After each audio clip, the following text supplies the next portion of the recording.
are you trying to play Fortnite and your game looks like this?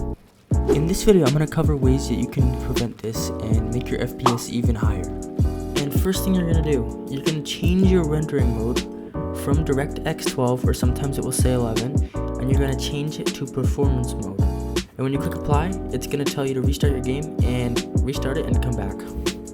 Alright, now once you load back into Fortnite, you're going to go into your settings and you'll see the setting called VSync, and you want to make sure that it's off.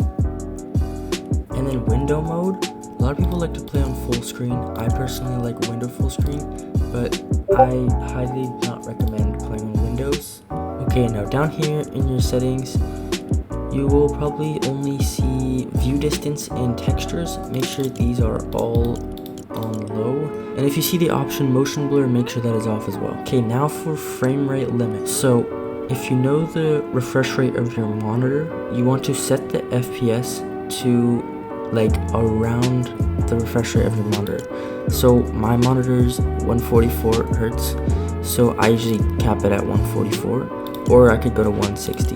Okay, now that we've covered all that, you can go ahead and exit Fortnite, and we're gonna go ahead and we're gonna open our settings here, and we're gonna go to system and then hit display. Scroll down till you see graphics, click that, and in this search list you're gonna type Fortnite, and when you see Fortnite pop up, you're gonna click it. And GPU preference, we're gonna click on this and make sure it is on high performance and in the name of your graphics card. Alright, if this video helped you guys out, please make sure to smash the like button and subscribe, and I hope this fixes your guys' problems.